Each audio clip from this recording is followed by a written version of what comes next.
Oh, hi. Welcome to my art desk and the best of 2025 Artist Supplies Paper Edition. Have some coffee. Let's get snuggled. It's going to be a long one. Take your first sips. And here we go.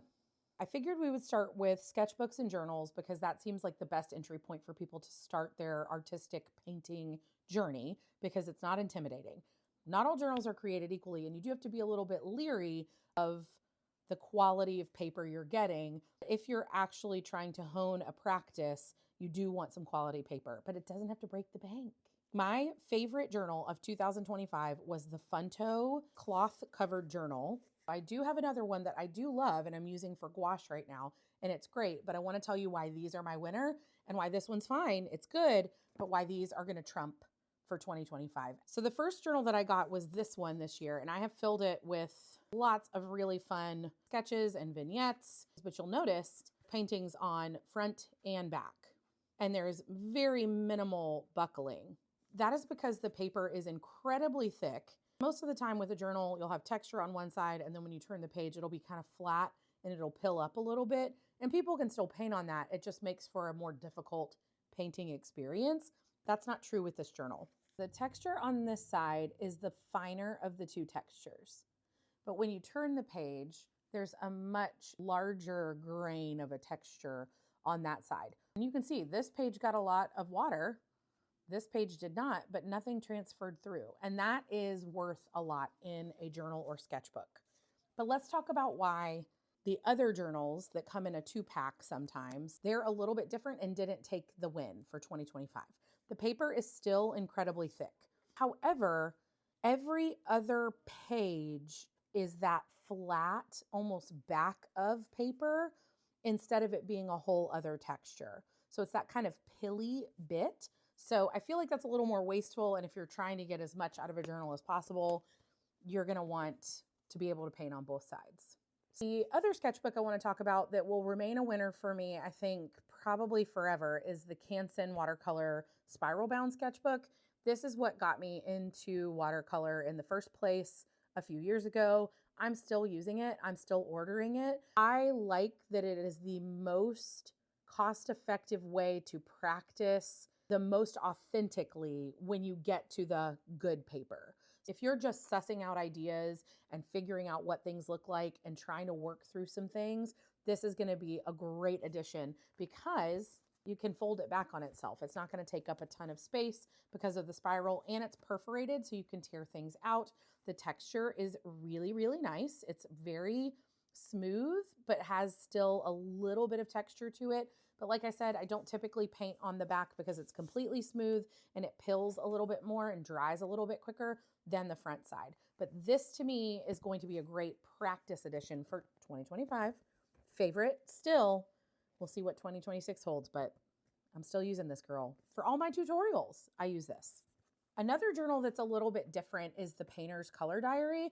I bought this from Jerry's, just my local art supply store. You know how you get the paint and it comes with a swatch card. What are we doing with all of those cards? This gives you a place to put all of your paint swatches in so that you can come back and reference it. It's watercolor paper, and it's great because you can use it for all different kinds of mediums. I think it's on sale most of the time for like $7 to $10. They do have different sizes. This one just seemed to work the best for me. This is also a great journal to have when you are creating your own palette and you only have a limited number of colors and then you want to mix different ratios together. This would be a great place to document that and record what you've done so you can come back and do it again over and over and over. So, Painter's Diary, winner. My winner for just straight paper this year, it's going to have to go to Meeden because the paper is cost effective. It's got a great texture, doesn't dry quickly. It doesn't dry too slow. This guy, he approves. They make it in various sizes. They make it in a block, but they also make it loose and tiny where you can just pull it right out of its little pack. And it's the same across the board. So if you're getting cold pressed paper, it's not going to be different from this variation to this variation. The only difference between something like this is that it comes on a block. So it's glued all the way around, and there's a tiny opening here for you to put a palette knife in or a butter knife and to just go around the edges to loosen it up. A lot of people like to paint directly onto the block because then it doesn't warp or buckle. It keeps it nice and secure. I don't, because I'm too afraid to do that. I'm afraid that's going to rip the paper once I've worked really hard on it. So I'd rather rip the paper beforehand and be able to cut it down than to do all that beautiful work and then rip my paper. But entirely up to you. It's a versatile little thing to have. And they sell it in all different kinds of sizes. They sell smaller than this. They sell larger than this for you to cut down. And then they sell it pre-cut for you. I think it's a win-win. It's just like a great middle ground because it's so cost effective. So regular loose paper, 2025 winner. And our surprise paper at the end, things that maybe you're not considering in watercolor or in the painting world, are some different papers that maybe you wouldn't be actively looking for. So let's start with the watercolor. This is kind of an odd size of Yupo paper. It's $26.71 this size for 10 sheets. You can get it for cheaper, and there's different brands than Legion that make Yupo paper. Okay, so the thing to know about Yupo is that it is made from plastic. That means it is not going to have a texture. It's incredibly smooth. It's a weird surface to work on, and it's kind of wobbly. I have a few things that I painted to just show you what it looks like. So it's not going to have that same watercolor weight to it.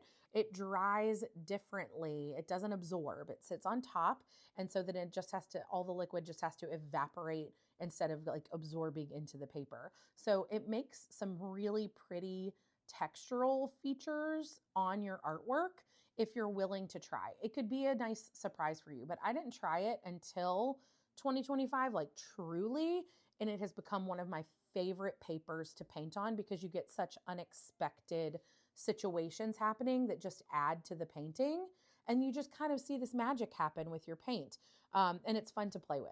So you do have to seal it. You have to spray it down, or otherwise I could spray this with water and wipe the whole thing clean and start over, which is kind of cool if you're learning, because the paper is so expensive. You can start over, and it gives you that like moment of, okay, this isn't forever. I can fix it. I can change it however I want. So Yupo paper, surprise. And lastly, I can't leave our best of 2025 without talking about my love for Strathmore's mixed media toned tan. I use this for watercolor, soft pastels, acrylic markers, oil pastels. There is something about the tan paper that just like sets off some of the light colors, and the contrast is really beautiful. I do want to show you a couple of things that I have made just so you can see the difference between the thanks to Lila, the gray and the tan. These are both oil pastels, and it just gives like a nice little contrast to the background. And then, oh, Lola stole this one, so it's a little messy, but you can see that the gray also gives it a nice little, also great with watercolor.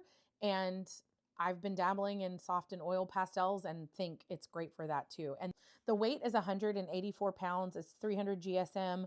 It's very smooth, so you're not going to get a texture with it, but it is really beautiful once you kind of learn how it dries down.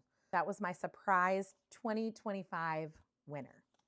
Okay, my friends, we have been on quite a journey. We've talked about loose paper, surprise paper. We've talked about journals. We've talked about sketchbooks. We've talked about mixed media paper and color diaries. These are my 2025 favorites. I can't wait to see what 2026 brings and see if there's anything new and exciting that comes. But for now, I will be using all of my faves. I hope that you join me for episode 3 that's coming up soon for brushes. But otherwise, did you enjoy your coffee? Happy New Year.